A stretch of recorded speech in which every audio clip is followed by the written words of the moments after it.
You know, it's really an honor and a pleasure, a real privilege to be here in Sacramento once again, in particular here at SALAM. You know, those of you that may know me or know about my background, especially as Dr. Mutwalli Amr mentioned, this is my community. This is the community that I was raised with, the community that I grew up with. And in many ways, this is the community that brought me to the activism and the involvement, the engagement with Muslims. And so for that, I'm very thankful and grateful to have this invitation to come back. In many ways, this is coming back home to speak to you.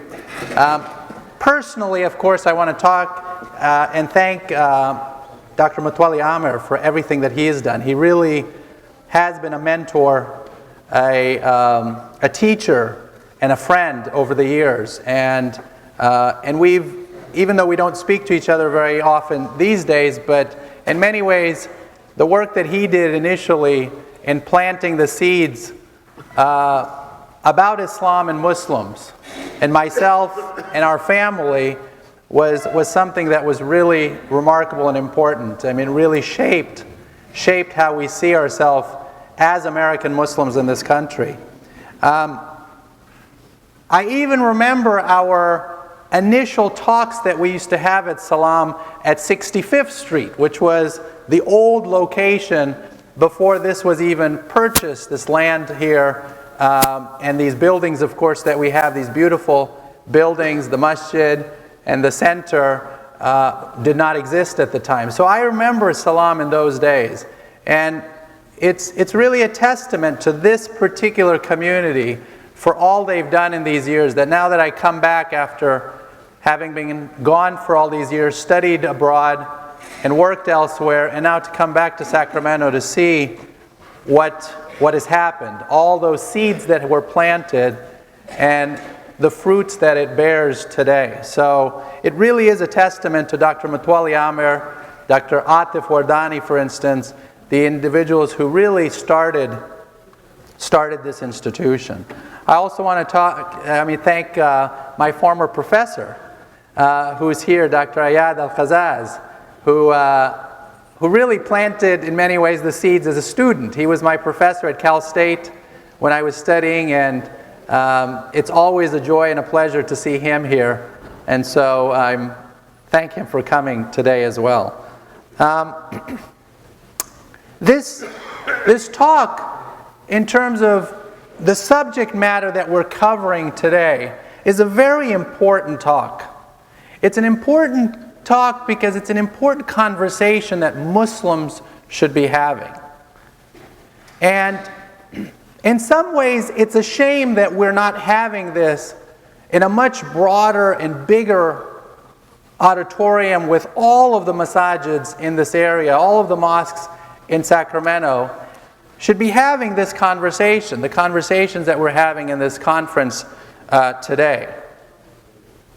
And I wasn't given a specific topic to cover, but what I plan to do today is to give a broad overview about my research on American Muslims, and then in particular this issue of security and national security and extremism that's often equated with Muslims, both here and abroad.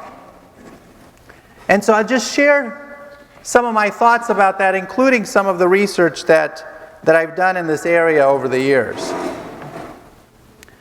Now, many of you know that American Muslims are an integral part of American society. While there are many people who would say that American Muslims are a recent immigrant community that have just arrived in the last couple of decades, that would in fact not be the case. That people who know this community and know this history understand that American Muslims have been here since the very founding of this country. And it was President Obama just recently in his talk, just a few weeks ago, when he spoke at the Islamic Society in Baltimore, in a major mosque on the East Coast, and he spoke about the contribution of Muslims historically to the very founding of this country. Many of you may not be aware that 1 out of 4 black slaves that came to this country were Muslim. And so to deny the right of Muslims to be here would be to deny the history of this country. Now clearly many of those black Muslims that came here as Muslims had to give up their faith. But they came here as Muslim, and then some in fact retained their faith, and we see the growth and evolution of the African American Muslim community in this country that then continued to grow, as well as the Nation of Islam, which many of you are aware of, and the seeds that were planted across this country. So this is the history of American Muslims. Now we know also, of course, there were waves of Muslims that came to this country. The wave that came after the turn of the beginning of the 20th century, when Arab Muslims, for instance, came in the 1920s. Many of them came to Michigan, Detroit, Michigan in particular, where they settled. These are Syrian and Lebanese Muslims. And so you see Muslims coming over the years. Then you see immigrants continue in the 1950s after some of the immigration policies were changed and opened up the doors for immigrants from elsewhere. And you see Muslims coming from other parts of the Middle East, in Asia, in Central Asia, where Muslims then began to come in the 1960s and 1970s. And then, of course, you see the disruptions that took place in many countries across Muslim societies, where civil war and strife resulted in difficulties for Muslims, and those that could no longer stay in their homes, they then came to European countries and came to the United States as well. My own family came to this country right after 1980, when the Soviet Union invaded Afghanistan, and our family had to flee that country, and we were fortunate enough to be able to come to America. And so we're part of that generation that came in the 1980s, and subsequently we see many Muslims have come and settled in this country since the 1980s. Now, statistically, it's true that the majority of Muslims, nearly 68% of Muslims, have come since the 1980s.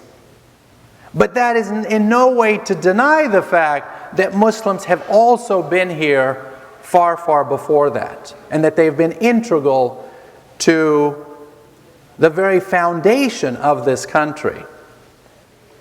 Now, in terms of Muslims, the growth of this community is contested in terms of the actual number of Muslims. There's great debate about how many Muslims are in the United States. Many suggest, if you ask American Muslims, they'll tell you the number is around 8 million, 7, 8, 9 million. Some suggest as high as 10 million. Those studies or those numbers are not statistically validated. Even though it's a number that's often used, it's difficult to sort of statistically quantify exactly what that number is. Now, the Pew Research Center, which I've been involved with, the two major studies on American Muslims, there was a study in 2007 and then also another study in 2011. And they came up with a number of initially 2.5 million in the 2007 study, and then 2.75 million in the 2011 study. Now, that study, I think, in some ways underestimates the number, partly because of the methodology that was used to come up with that number. And so, if today they suggest it's 3 million, I think it's still low. But I think that 7 or 8, 9 or 10 million is too high. So it's probably falls somewhere in the middle. And I tend to say it's probably around 4.5 to 5 million is probably the accurate number. And I can go through in detail explaining why I think that's the case. Now, American Muslims as a community, is probably the most diverse religious community in the country. As we look around this room, or you see Muslims at this mosque or any major mosque, you see the tremendous diversity that exists with this community. It's a community that speaks many languages, a community that has many different racial and ethnic groups, comes from so many different countries that have come here and settled here, including, of course, the immigrant Muslims, African Americans that have been here for so long. Our own study, the study that was mentioned, was the first major study we did on American Muslims in the Bay Area, in which we surveyed and looked at the community for the first time. We did a 2-year study on American Muslims in the Bay Area. And in that study alone, we found over 50 countries were represented. You're looking at a community of about 200 to 250,000 in the Bay Area. That was the estimate we came up with. About 200, 250,000 Muslims in the Bay Area. Yet over 50 countries were represented. Now we know that the majority of Muslims in this country tend to fall into 3 categories. There are South Asian Muslims, the Arab American Muslims, and the African American Muslims. So those are the 3 major communities of Muslims. But, as I said, there are Bosnian Muslims and Fiji Muslims, Indonesian Muslims, European Muslims, African Muslims, and South American Muslims, Mexican, Latino Muslims. You see that the diversity across the board, there are so many. Nearly every country, you could say, is represented in this country, those Muslims that have come here. So it's a tremendously diverse community. Now this community, of course, has also done remarkably well. The 2007 study that we did with Pew, the title was American Muslims, Moderate and Mainstream and Moderate, was the title of the report. And as you look at this community, you see that it's done remarkably well in terms of their education levels, in terms of their income levels, very high. In fact, the study that we did in the Bay Area, it was remarkable that the income levels were higher than, of course, the average nationally, but they were even higher than Americans in the Bay Area. South Asian Muslims in particular, nearly half of South Asian Muslims in the Bay Area have household incomes over $100,000. And so you're looking at a wealthy community. Now, one has to also keep in mind that there are major caveats to that. So you have African American Muslims that their income levels are lower, and in some cases, in average with African Americans generally in the Bay Area and across the country. Afghan Muslims also, as a subsect or a group within Muslims in the Bay Area, tended to be low in terms of their income levels. That also applies to education. But overwhelmingly, as you see though, Muslims in this country have done remarkably well. These are suburban Muslims. I mean, this is a suburban Muslim community in the suburbs of Sacramento. And Muslims that come here, and you know better than I do, they're Muslim doctors and Muslim lawyers, they're Muslim professionals, they teachers, and they do professional work, and they've done remarkably well for themselves. So in fact, as you see, the Muslim community of the United States, just like here in the Bay Area or across the country, and I've been involved with many of the studies across the country, it's the same story, that Muslims have done really well. Especially if you compare Muslims here to Muslims in Europe, for instance, where income levels in Muslims in Europe is much lower. You're looking at a very different demographic makeup, as well as the motivations of why they came to Europe. It's a laboring class in Europe, and therefore income levels are lower. Education levels are lower in Europe. American Muslims have done much, much better. Now, because of that, Muslims have also then integrated into American society in a way that has been less the case among European Muslims. And so when you look at studies in terms of questions about integration, American Muslims have integrated. Some have even suggested that integration has led to assimilation, where their identities as Muslims has sometimes even been given up, where names have been changed from Muhammad to Mo, for instance. And so you see Muslims that have in fact given up that identity. But the majority of Muslims have integrated. Integrated in a sense where they feel very confident and comfortable in their identity as Muslims, and very comfortable and confident in their identity as an American. And they see themselves. And when we ask in these surveys, how do you identify yourself? And we've had focus groups that have asked these questions.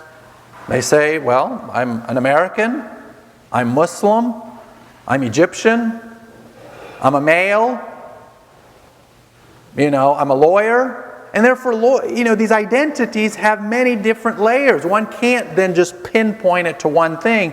All of these identities apply to these individuals. And they see themselves as fully comfortable with all of these identities. So the vast majority of Muslims are integrated Muslims. They've done well for themselves. They see themselves as proud Americans. They see themselves as proud Muslims. They contribute to the community within the mosque. They contributed to charitable organizations.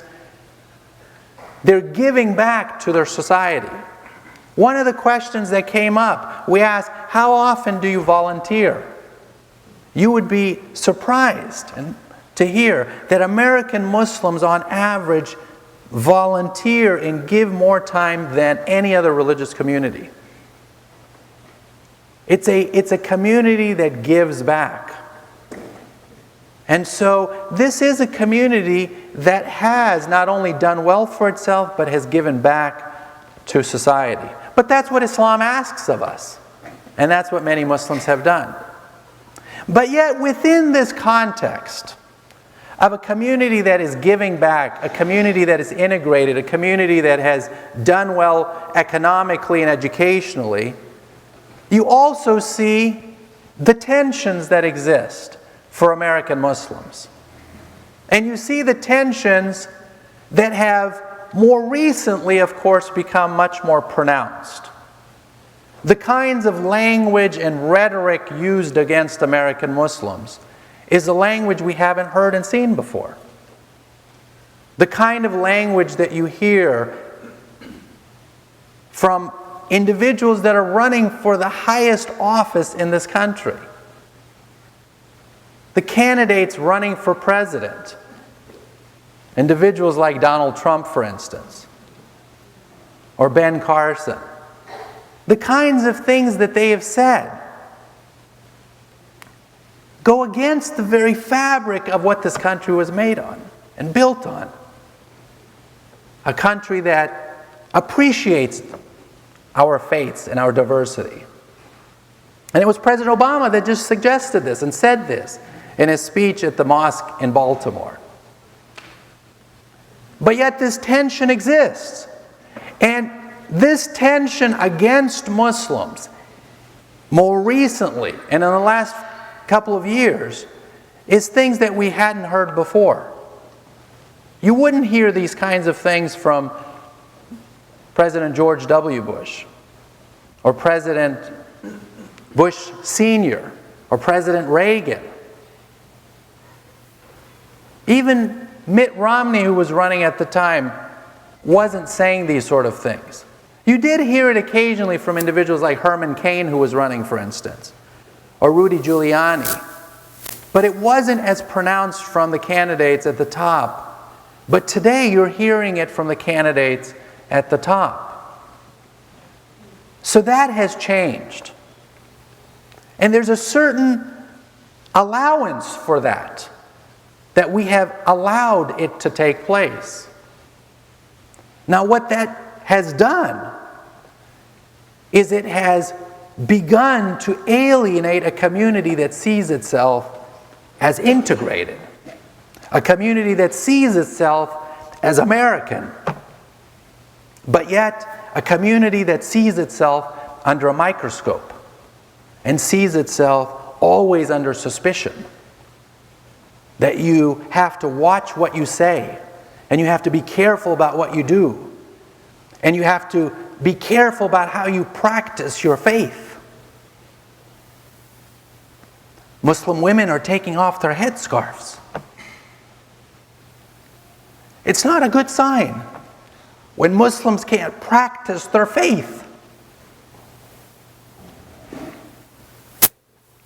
A poll that was taken just last year among Americans, 56% of Americans hold a negative view about Islam.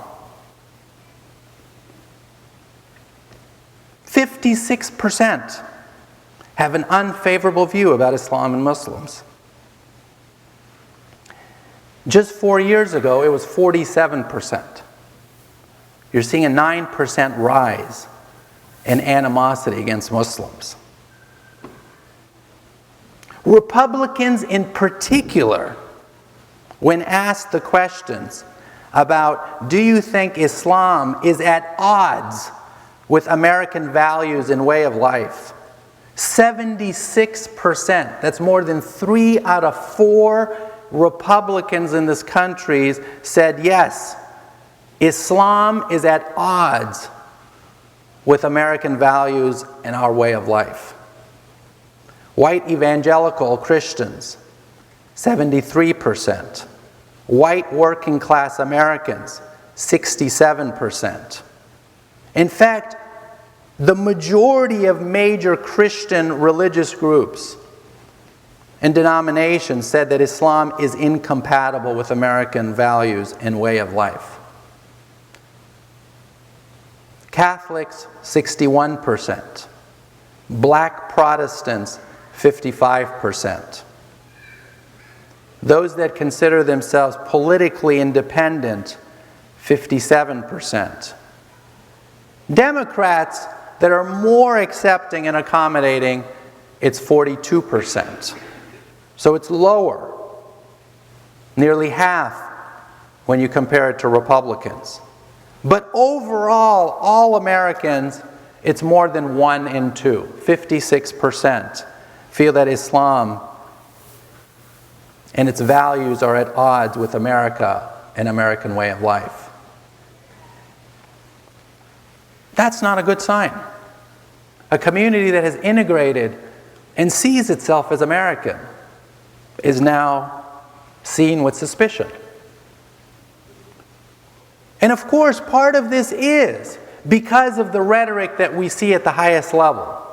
If the top candidate says that Muslims are not welcome into this country, or somebody says that I do not think that a Muslim should be a president of the United States, what message does that send to our youth? That you are not welcome, and that you don't have the same rights that somebody else does. And consequently, those views perpetrated at the top then begin to filter down, and you begin to see it. It then gets projected not only in towards the animosity towards Muslims, but then actual violence and attacks against Muslims. Were the kinds of attacks that took place after September 11th and the height of post-September 11th period, when attacks against Muslims were very high. But yet President Bush went to the mosque in Washington, D.C. and said Islam is a religion of peace and Muslims, American Muslims, should not be targeted. That's what was needed. And consequently, you saw attacks against Muslims went down. And for a decade, they continued to go down. But yet now you're seeing them rise once again. And now you see the attacks against Muslims go up. And of course, within the context of what we're seeing globally, whether it's the attacks in Paris or the attacks in San Bernardino, that then only fuels this animosity. That this community is a community that cannot be trusted, this is a community under suspicion, and that we have a right to attack them. To the point where 1 out of 3 Americans, when asked, do you think the civil liberties of American Muslims should be curtailed? 1 out of 3 said yes. That yes, 1 out of 3 had said that Muslims should not have the same rights that other Americans do.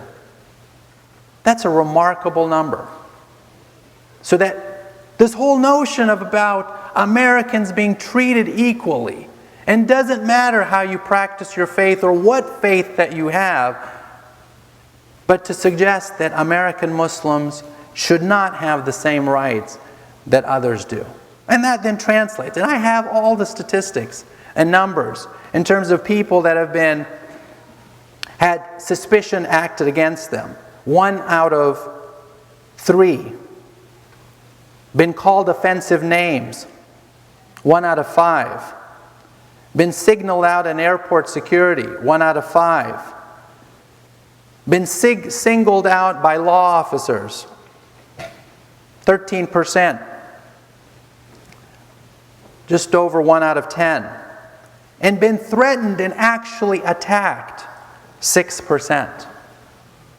And so you see that what is then said, it begins to translate into actions.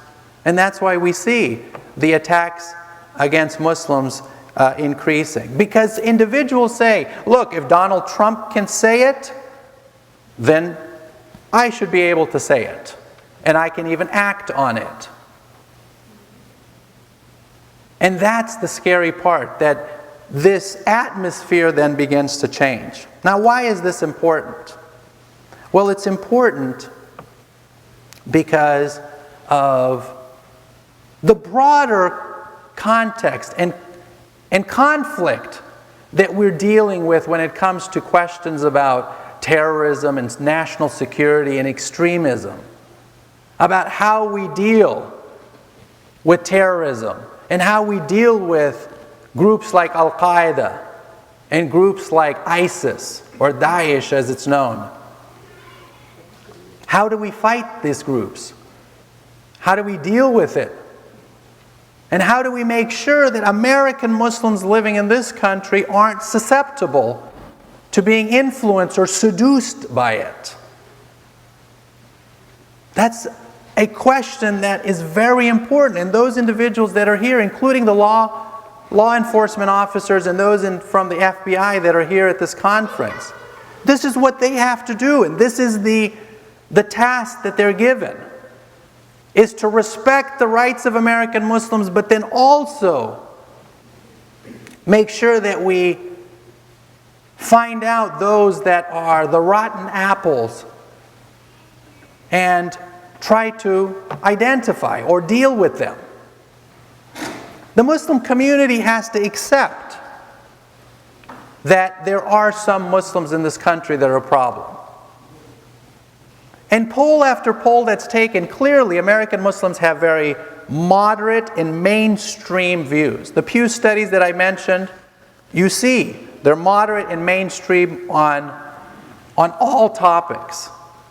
But yet then you also have a small percentage that is more radicalized and has extreme views. And we've asked these questions in focus groups about why do you have these views? And one then has to understand, and that's sort of a more complicated question about where those views come from. But still the point is that it exists, and it exists within our community. Now, the reason I bring this up, because the broader discussion about whether American Muslims are welcome in this country or not then directly impacts those that are more likely to be susceptible to radicalization or extremism. Because there are many motivations for why somebody joins extremist groups. I have a list of the reasons why somebody joins extremist groups. I'll just list a few of them. The major reasons why individuals join extremist groups, especially among American Muslims and Western Muslims in general, is because of the question of identity and a sense of belonging. And do they belong? And what is their actual identity? And that is a question that comes back to, do Muslims see themselves as American, and are they welcomed as Americans? That's the major motivation for individuals that don't see themselves, when they don't see themselves as American and don't see themselves as belonging, especially when their parents may have immigrated and they still aren't quite sure where they're from and how do they see themselves. The more that they are alienated, the more those individuals are susceptible to sort of the seduction of a more extremist views. And there are other reasons that individuals are motivated. Some are motivated for status, others for revenge, others for some type of redemption, to erase a past sin, others for just pure financial reasons, others for thrill, others for ideology, others for a sense of justice, and then finally some just for death. These are 9 different motivations of why somebody joins an extremist group. The very nature of why somebody joins is very complex. There's no way that I could go into detail. It would be a conference of itself to talk about motivations. But the point is, it's a very complex process of what goes through somebody's mind to join a group and be one who is likely to be susceptible to it. And we can go into detail about what one could do to address that, and how do you bring Muslims back, those that are radicalized, how do you de-radicalize them, or how do you make sure that your kids are not susceptible to it? One of the major sources, and we spoke about it earlier at this conference, is the question of the internet and getting information from the internet. When they don't have legitimate sources or information from scholars and people that they trust and respect and people that they see as legitimate, they go elsewhere for answers. And they turn to the internet. And it's a very dangerous world out there. And you see all of these things about what's happening on Twitter and other social media sites where individuals are enticed to come to Syria or Iraq. Now, I should just say that American Muslims overwhelmingly have rejected it. In fact, even if you compare American Muslims to European Muslims, 5,000 Muslims in Europe have gone to Iraq and Syria to join ISIS. In the United States, it's been 250. So it's a small number. But still, why have 250 gone? And why have others shown some sympathy towards it? That's a question that we as a community need to ask and find out why that happens. Why is it that a 15, 16, 17, 18-year-old kid would want to do that? And in fact, if you look at the surveys, the vast majority of them are in their early 20s. So this is a young group. These are the youth that are susceptible to this and being radicalized. So we as a community need to really understand this and work to address this issue. That's a responsibility we have. And I think a conference like this is very, very important because it's a conversation we should be having. But of course, it's within this broader context I said, which is very, very important. And many of you understand the rhetoric against Muslims today. And so, I don't have much more time. I think I've gone way over and past my time. But I will stop there. I thank you for giving me this opportunity to share my thoughts on this important issue. Thank you.